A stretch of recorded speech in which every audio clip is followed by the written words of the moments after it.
Bonjour et bienvenue sur KTO et KTO Radio dans notre rendez-vous dédié à la doctrine sociale de l'Église. Nous terminons aujourd'hui la découverte du thème de la famille et nous allons approfondir cette idée selon laquelle la société doit être au service des familles et pas nécessairement l'inverse, en tout cas pas prioritairement. Et nous en parlons avec nos invités. Juliane Paparella, bonjour. Bonjour. Vous êtes enseignant à l'Institut pontifical Jean-Paul II, vous êtes docteur en théologie. Et Sylvie Davio, bonjour. Bonjour. Directrice de la Maison des familles d'Apprentis d'Auteuil à Marseille. Vous avez aussi accompagné la pastorale familiale du diocèse pendant plusieurs années. La doctrine sociale, et je vais citer le compendium, parle d'une priorité sociale de la famille, avec ces mots, que l'action politique et législative sauvegarde les valeurs de la famille, depuis la promotion de l'intimité et de la vie familiale en commun, jusqu'au respect de la vie naissante et la liberté effective de choix dans l'éducation des enfants. Et plus largement, cette idée est réunie dans l'idée de priorité sociale de la famille. Qu'est-ce que ça signifie, cette expression, Juliane Paparella ? Je pense d'une certaine manière, et vous l'avez évoqué à maintes reprises au cours de ces émissions tout au long de cette année, mais le thème crucial dans la doctrine sociale de l'Église, de la subsidiarité, non ? C'est laisser à la place ceux qui ont la responsabilité la plus directe, non, en l'occurrence pour l'éducation des enfants, donc que l'État ne s'accapare pas du rôle de la famille. Et je pense qu'il y a un va-et-vient réciproque en ce sens, puisque à la fois il y a des politiques, l'État peut promouvoir la vie des familles. On le voit notamment en ce moment en Europe pour aider les couples, par exemple, même à en avoir des enfants. Et en même temps, de donner la possibilité aux familles d'accomplir leur rôle, leur mission, on dirait en termes ecclésiaux. Donc, comment est-ce qu'il y a presque une interdépendance, entre la vie sociale, la vie politique et la vie familiale, mais comment est-ce que les familles peuvent jouer leur rôle pour faire épanouir la société et la société fait son rôle aussi pour faire épanouir les familles.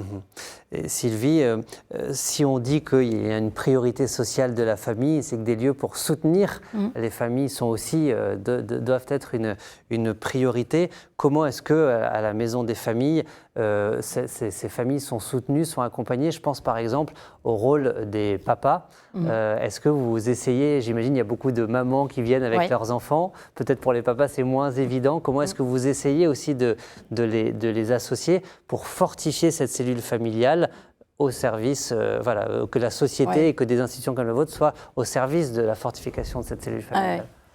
Mais du coup, c'est vrai qu'il y a plus de mamans qui vont venir spontanément avec leurs enfants.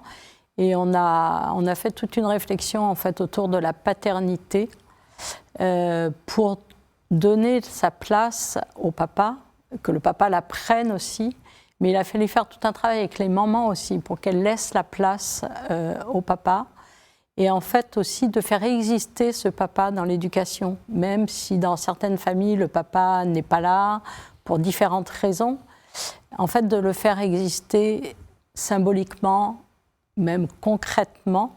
Et donc en fait la paternité c'était pas simplement de dire il faut absolument que des papas soient présents, même si on fait des groupes de parole entre papas. Et ça leur fait beaucoup de bien de parler d'éducation, parce qu'il y a peu de lieux, en fait. Il y a plus de lieux pour les mamans que pour les papas, j'ai envie de dire. Et du coup, ces papas, ils ont envie de prendre leur place. Et cette paternité, en fait, elle est transverse. Elle est là quand le papa est là, mais elle est là aussi quand la maman en parle, quand l'enfant en parle. Donc dans le discours, on l'a fait naître... On y est attentif, en fait, dans le discours. Voilà. Et dans les textes de l'Église, Juliane, il y a cette idée selon laquelle, à partir du moment où on prend soin des familles et où les familles vont bien, c'est un peu raccourci, la société ira bien, c'est-à-dire un lien entre des familles qui sont fortes, solides, et du coup, qui peuvent s'épanouir dans la société, et donc une société aussi qui va bien. Tout à fait. Amoris Laetitia dit par exemple que les familles ont vocation, entre guillemets, de domestiquer le monde, d'infuser, d'injecter dans le monde un esprit familial, pour promouvoir une culture, on pourrait dire, de la rencontre, de la fraternité. ces beaux concepts, non, de Fratelli Tutti, l'amitié sociale, la fraternité humaine. Je pense que la famille est vraiment le lieu privilégié où tout cela peut commencer. Bien sûr, la famille, c'est aussi le lieu où tout cela, et c'est un drame, peut aussi se déchaîner. Non? On peut penser, même dans la Bible, non, du fratricide entre Caïn et Abel. Non? On a beaucoup d'exemples et aujourd'hui, on vit dans un monde très complexe avec beaucoup de conflits qui a besoin, je dirais, de ce souffle, je dirais, d'humanisation et de socialisation saine de la part des familles. Et est-ce que les textes de l'Église donnent presque des ingrédients de ce qu'est une bonne politique familiale, par exemple, pour soutenir la cellule familiale? Je pense notamment, c'est dans des termes très concrets, mais des politiques qui mettent en capacité des familles même pour pouvoir accueillir des enfants. Non? Comme vous avez dit, j'enseigne actuellement à Rome. En Italie, c'est très clair que beaucoup de jeunes, mais je parle de jeunes dans la vingtaine, dans la trentaine, se sentent pas du tout en capacité de pouvoir fonder une famille, se marier, etc. Donc, quel effet dans le long terme sur les sociétés si les jeunes d'aujourd'hui croient pas qu'ils peuvent se marier, fonder une famille? À notre mariage, même à la mairie, l'adjoint maire avait dit que vous marier, c'est un signe de confiance et d'espérance dans l'avenir. Je pense que le monde en a tellement besoin, on est dans une crise d'espérance, je pense on pourrait dire, et les politiques qui peuvent soutenir les familles en ce sens peuvent vraiment donner une survie, je dirais, aux sociétés actuelles. L'Église l'encourage. Sylvie, dans ce soutien aux familles aussi, quand on regarde dans les textes de l'Église, et je vais citer le paragraphe 247 du compendium de la doctrine sociale de l'Église, elle insiste pour dire que les familles doivent être actrices de leur devenir, pas seulement bénéficiaires. Loin d'être seulement l'objet de l'action politique, les familles peuvent et doivent devenir un sujet de cette activité. Vous vous y attelez aussi, les rendre actrices. Effectivement, c'est un vrai philosophie dans les maisons des familles de rendre les personnes, enfin d'expérimenter avec elles le fait qu'elles peuvent être actrices et qu'on va s'appuyer en fait sur leurs ressources, sur ce qui fonctionne, sur ce qui va bien. Et ça redonne de la confiance, on va recréer de la relation. Et puis, en fait, on va aussi leur permettre de porter leur voix, que leur voix, en fait, qu'elles ont droit à la parole, elles ont le droit à dire des choses.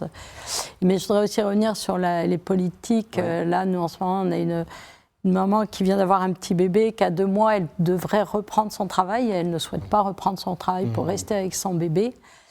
Et la société ne lui permet pas. On lui dit, il faut que tu reprennes ton travail, sinon tu vas tout abîmer. Et elle ne souhaite pas. Et je crois qu'elle va faire le choix de ne pas reprendre son travail. Mais c'est un choix qui est difficile à prendre et qui n'est pas soutenu du tout par les politiques, par la société. D'où la nécessité de rappeler cet enjeu, cette responsabilité qui est celle de la société, de l'État, de permettre aux familles de bien vivre la vie qu'elles souhaitent pour elles et pour leurs enfants. Juliane. Et dans les documents de l'Église, on suggère même que l'État donne un salaire même à ceux qui s'occupent des membres de la famille, que ce soit des enfants, mais on peut penser aussi des personnes âgées, non? Des parents très âgés. Je pense que la société... L'État doit aider en ce sens les familles à pouvoir s'occuper des membres aussi plus fragiles de la société. Je pense que c'est aussi, d'une certaine manière, pratique pour l'État, puisque souvent ceux qui peuvent mieux s'en occuper, ce n'est pas simplement les hôpitaux, les services, mais les familles eux-mêmes. C'est ce qui est le mieux pour les personnes concernées. Et il y a effectivement cette invitation très concrète de penser un salaire pour le parent qui reste à la maison et qui fait le choix de s'occuper des enfants. Et Juliane, il y a ce thème du revenu aussi digne, du travail, de la nécessité du travail, ça apparaît aussi clairement. L'Église dit il est important que pour que les familles puissent bien vivre leur mission de famille, qu'elles aient accès à un travail, qu'elles aient un salaire digne, et même qu'il puisse y avoir un salaire pour celui du couple qui choisirait de ne pas travailler. C'est une insistance forte. Oui, il y a un côté économique, et on peut penser dans nos sociétés occidentales plutôt aisées, mais il y a aussi un côté économiques et autres dans des sociétés qui vivent des drames. On peut penser, je ne sais pas, au Liban qui a vécu une grave crise économique ces dernières années, aux pays qui vivent les guerres. Non? Les familles sont touchées par tous ces différents aspects dans la vie sociétale, politique. Comment est-ce que les gouvernements peuvent être là pour soutenir des familles? Et je dirais, du point de vue des gouvernements, c'est peut-être le premier et plus grand levier pour faire renaître une société suite à une crise, le plus grand investissement qu'un pays peut faire dans son propre avenir, de vraiment soutenir la famille, mais malheureusement, c'est souvent pas perçu comme ça. Et Sylvie, vous constatez aussi, vous accompagnez des familles qui, pour certaines, connaissent des situations de précarité, le chômage sans doute. Ouais. Vous constatez aussi ce lien entre la bonne santé familiale et cette possibilité de travailler ou en tout cas d'avoir accès à des ressources dignes. Effectivement, oui, le fait d'avoir des ressources dignes, ça permet une stabilité et une sécurité. Et la sécurité, en fait, dans l'éducation, c'est extrêmement important, d'avoir une sécurité intérieure, mais aussi une sécurité sociale, morale.